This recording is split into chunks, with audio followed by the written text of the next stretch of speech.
నాగార్జున గారు చాలా కలర్ఫుల్ నాగార్జున గారు ఉంటే అనుకునే టైంలో ఇంటర్వెల్ దాకా చూసినాక అసలు నాగార్జున గారికి అసలు క్యారెక్టర్ చేసే అవసరమే వచ్చింది అని అనుకుని సెకండ్ హాఫ్ చూసినాక అమ్మయ్య ఓకే అందుకు చేసుంటారేమో అనిపించింది. ఇది నాకున్న ఒపీనియన్. మీకు అలాంటి ఫోన్లు ఏమైనా వచ్చాయా? లేదు, ఎక్కడి నుంచి రాలేదు. యాక్చువల్లీ చాలామంది చాలా బాగున్నాను అన్నారు సార్. డెఫినెట్గా బాగుంది సార్. నేను అన్నది పాయింట్ కూడా నేను అదే సార్. నేను అన్నది నేను బాగలేదని లేదు. నేను అంటే ఆయన రేంజ్ ఆఫ్ దానికి ఇప్పుడు మీరు సాక్రిఫైస్ చేస్తుంటారు. మీకు ఒక పక్కన పెయిన్ ఉంది, ఆ క్యారెక్టర్లో కనబడుతుంది. అది అవసరమా ఆయనకి అనే ఒక పెయిన్ ఉండిందన్న నేను.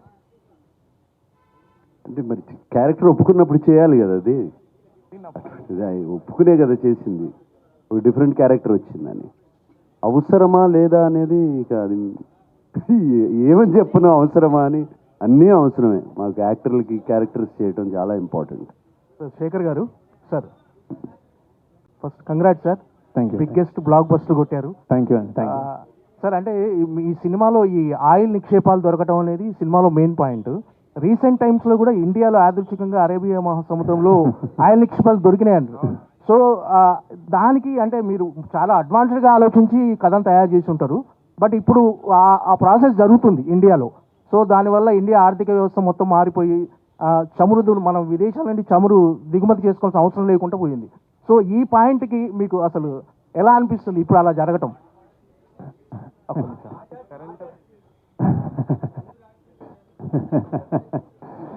లేదు కొన్ని అంటే అంటే ఏం లేదు చేస్తా అంటే ఇది ఇది ఇది ఇది ఇది అసలు ఇది నేను మామూలుగా ఊహించి రాసిందే బేసిక్గా. కొన్ని అంటే ఇప్పుడు ఏదో గన్లు ఉంటాయి, మన మైకా ఉంటుంది, బొగ్గు గన్లు ఉంటాయి, అడవులు కలప ఉంటుంది కొట్టేసేది. అంటే ఇది ఈ మన ఈ విధ్వంసం ఉంటుంది, ఇండియన్ రిసోర్సెస్ని విధ్వంసం చేయడానికి కొంచెం ఐదర్ అది డెవలప్మెంట్ అనొచ్చు, విధ్వంసం అనొచ్చు. అట్లా నుంచి ఒక వచ్చిన పాయింట్ అది బేసిక్గా. సో ఆయిల్ సముద్రాల్లో దొరుకుతుంది అన్నది అది మామూలుగా అనుకునే రాశాను. అంటే అది ఒక గొప్ప మంచి పాయింట్ అనిపించింది అది.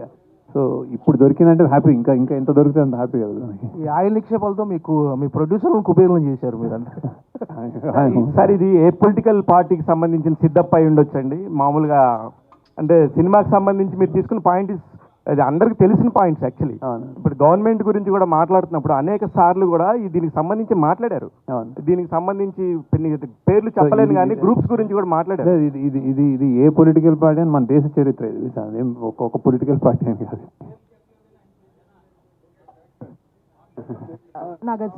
మీరు కెరీర్లో అద్భుతమైన పాత్రలు చేశారు. That is the reason you could continue for so long in the career.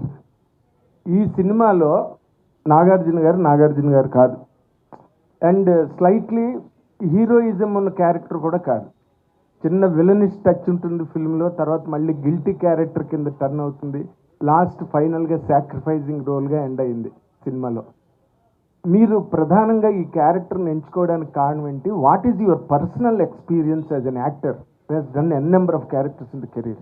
ప్రధానంగా ఈ క్యారెక్టర్ని ఎంచుకోవడానికి కారణం శేఖర్ కమలానే. ఆయనతో పనిచేయాలి, ఆయన మీద ఉన్న నమ్మకం. ఎందుకంటే ఆయన సినిమాలు అన్నీ చూశాను, almost everything I have scene.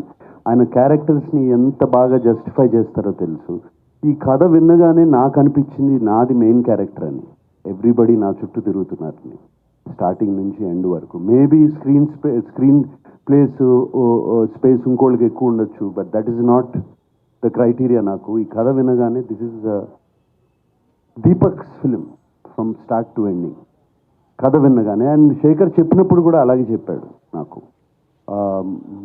ఈ క్యారెక్టర్ ఆర్క్ చాలా బాగుంది. సో నాకు అది బాగా నచ్చింది. ఇప్పుడు జిమ్ సౌరభ్ గారి arc, gym Saurabh did a fantastic job. But ఇది ఆర్క్ ఒకటే వెళ్తుంది. అలాగే ధనుష్ గారిది ఇట్స్ ఓన్లీ 2. హోమ్లెస్, అక్కడ నుంచి ఎడ్యుకేట్ అవడం, మైండ్లో ఒక గిల్ట్ కాంప్లెక్స్ కానీ ఇది కానీ ఇది సాక్రిఫైజింగ్ కాంప్లెక్స్ కానీ ఏమీ లేదు. ఆ క్యారెక్టర్ వెరీ ఇన్నోసెంట్ క్యారెక్టర్, ఒకటే గ్రాఫ్లో వెళ్తుంది, సింగిల్ లైన్లో వెళ్తుంది. నా క్యారెక్టర్కి శేఖర్ గారు 3 షేడ్స్ ఇచ్చారు యాక్చువల్గా. So they are 3 shades. So అందుకనే ఈ క్యారెక్టర్ బాగా నచ్చి చెప్పినగానే వెంటనే నేను చేశాను ఈ character. And it is proving on screen. నాకు వచ్చే కామెంట్స్ కానీ, మీడియా రాసిన కామెంట్స్ కానీ, ఫ్రెండ్స్ చెప్పే కామెంట్స్ కానీ చూసిన వాళ్ళు కానీ అండ్ ఫ్యాన్స్ కూడా బాగా ఎంకరేజింగ్గా ఉన్నారు అండ్ కింగ్ ఇస్ కింగ్ అంటున్నారు. So very very happy. Chain king that ఏంటంటే మీలాంటి ఒక పెద్ద హీరో చాలా వల్నరబుల్ క్యారెక్టర్ కొట్టించుకున్నారు, తిట్టించుకున్నారు, లాస్ట్ ఒక సాక్రిఫైస్ కూడా చేయాల్సి వచ్చింది. అంటే ఎటువంటి క్యాలిక్యులేషన్స్ ఏమీ లేకుండా ఎవరు కొట్టలేదు అనుకుంటా. ఓకే ధనుష్ గారు ఆల్మోస్ట్ ధనుష్ గారు ధనుష్ వెనకాల కొట్టాడు కదా. రైట్ సో దేనికి కూడా వితౌట్ ఎనీ క్యాలిక్యులేషన్స్ చాలా ఇప్పుడు చాలా మంది అంటారు కదా ఏజ్ అప్రోప్రియేట్ రోల్స్ లేకపోతే డిఫరెంట్ రోల్స్ అన్నీ అంటారు కదా. You have done it everything actually. ఈ షిఫ్ట్ చాలా ఫ్రెష్గా ఉంది. హోప్ఫుల్లీ ఇంకా చాలా మంచి రోల్స్ వచ్చి మంచి రోల్స్తో కంటిన్యూ చేస్తారని వీఆర్ విషింగ్ సార్. ఎస్ నాకు ఇది ఒక ఈ షిఫ్ట్ కూడా నాకు ఇన్స్పిరేషన్ ఇచ్చి, నాట్ దట్ నేను ఇటువంటి రోల్స్ చేద్దామని కాదు, బట్ చూస్తారు చేస్తే ఫ్రెష్ రోల్స్ చేస్తే audience is ready to receive it's the right role అనే ఒక కాన్ఫిడెన్స్ బాగా వచ్చింది. సో ఎటువంటి రోల్ అన్నా చేయొచ్చు అని. Looking forward sir. Yes congrats. Thank you. అదే నేను ఎప్పటి నుంచో చేస్తున్నాను కదా. ఊపిరి అనే ఒక సినిమా చేశాను, గగనం అనే సినిమా చేశాను.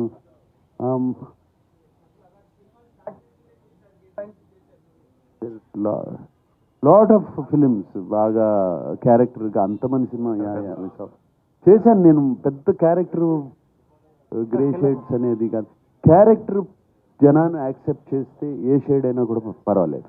That is important. శేఖర్ గారు